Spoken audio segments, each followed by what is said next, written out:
Hi guys, and welcome back to Maltbox, the non-chill filtered whiskey blog. I'm Andy and I'm back here today with, yes, you guessed it, another whiskey review. Now the whiskey that I'm looking at today is a Speyside single malt from one of the larger operations in the region. It is also quite popular. It has a couple of bottles at the sort of like supermarket retail level. It then has some pretty unique single cask releases. It's got a pretty wide spread, pretty broad spectrum of releases, but it is a distillery that, in my opinion, goes under the radar a little bit, despite its size and size of the range as well. It's the Glen Moray distillery. Specifically, the release I'll be looking at is their 18-year-old.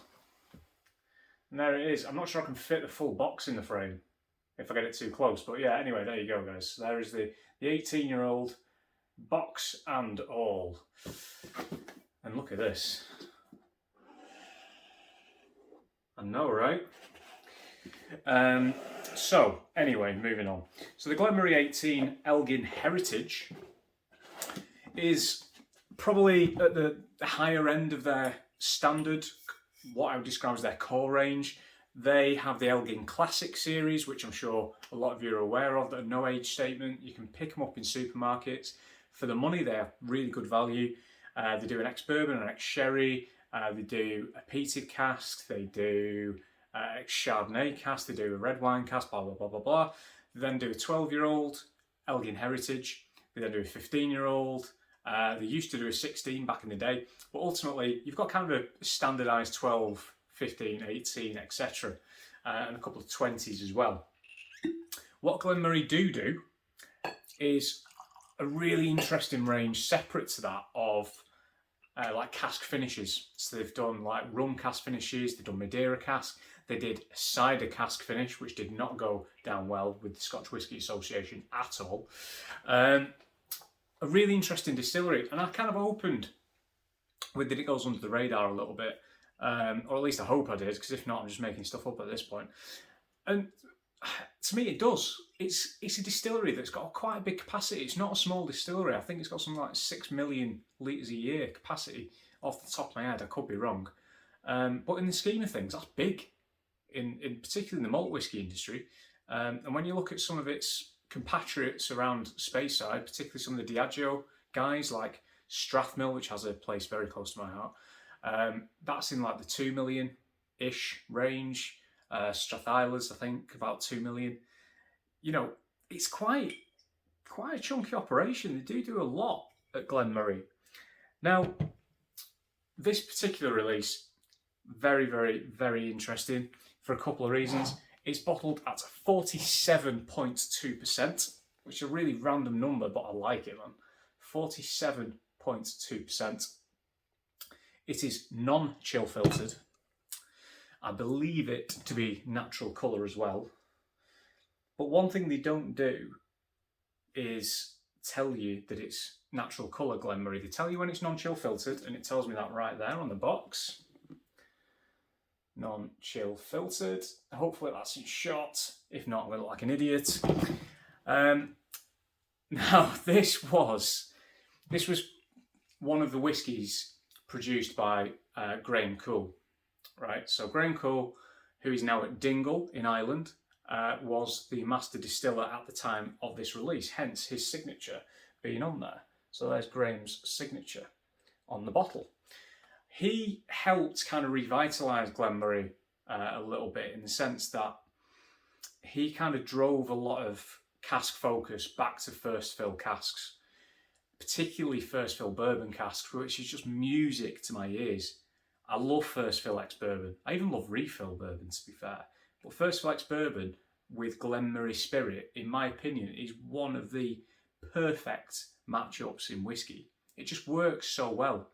And we'll find out whether this does as well. This is one of the older Glen Moray expressions that I've tried. In the past, I have tried the 25, I think, or the 21 port, what it might have been, which was lovely. This is a really nice strength, 47.2. It's not 46, it's not 50, it's 47.2. It just, you know, it just feels like that's the strength it should be that it's been bottled to. So, some nice kind of mid-level gold there. On the Farrow and Ball chart, it would probably be called something like Gatekeeper's Hinge, and probably cost you about 70 quid a pot. Trust me, I know, I have to buy them. Some nice slow legs on the glass there, on the nose. Oh yes. Now, full disclosure, this is a whisky that I had not purchased before. I've already said that Glen Moray goes under the radar, and admittedly it's gone under mine for a number of years as well, until maybe the last 2 or 3 years when I started buying it. And I've not bought the 18. Now I have. I know why. This nose is fantastic. It's just pure, like Glen Moray and ex-bourbon.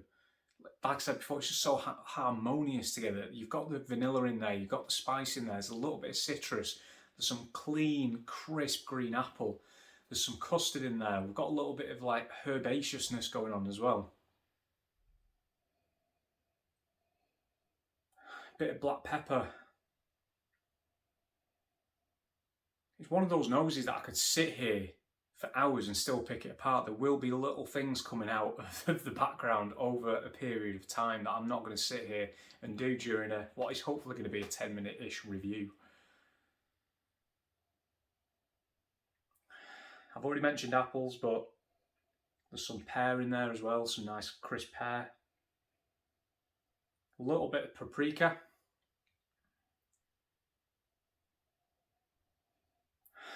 And just a lovely kind of level of spice, a really nice warm spice.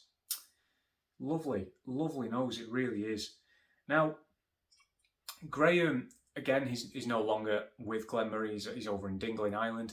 That's because he actually got chased out of Scotland because of his cider cask experiment. Now, SWA regulations state ultimately you can use things like ex-beer casks, you can use ex-wine casks, because they are basically ex-grape juice and other barley juice of some description for the beer side of things. But for some reason they didn't like cider, they didn't like stone fruits or something they described it as, I can't remember.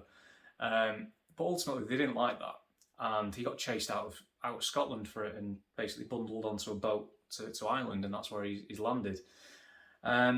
We've now got Stephen at Glen Moray now, who left Deanston and Bunnahabhain and Tobermory. So I hope it all goes well for him there. Great guy, great distiller. And I mean, Glen Moray Spirit, as a rule, very good quality in general. A lot of independent bottlings at Glen Moray, fantastic. They do a lot of own label bottlings, they do a lot of own label blends for supermarkets and other bottlers and things. They know the stuff, they really do know the stuff.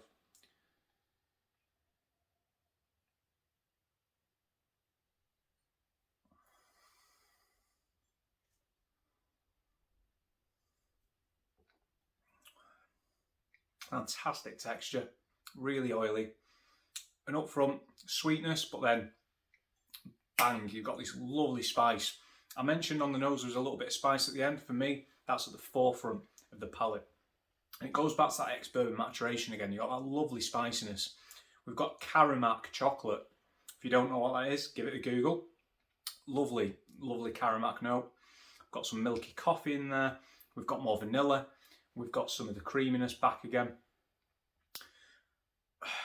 More fruit, more of that apple from the nose. As you can tell, I'm really enjoying this. I really am. This cost me £62 from the Whisky Exchange, who had it on offer. It normally retails for around £70 to £75, I think, off the top of my head. So it was reduced to 62. And I snapped it up. An 18-year-old for 62 quid in today's market is pretty damn good going. We only need to look at the shelf up there, in fact, to the Glendronach 18-year-old Allardyce, which is a phenomenal whisky, sure, but it's over 100 quid now. It never used to be. That thing used to sit around sort of like 68, 70 quid, something like that, even a couple of years ago, and now it's over a ton. That's a lot of money for an 18-year-old when there are so many alternatives on the market.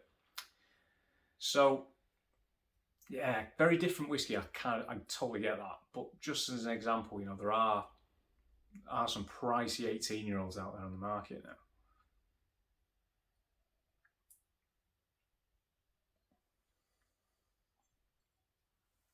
Mm. Mm.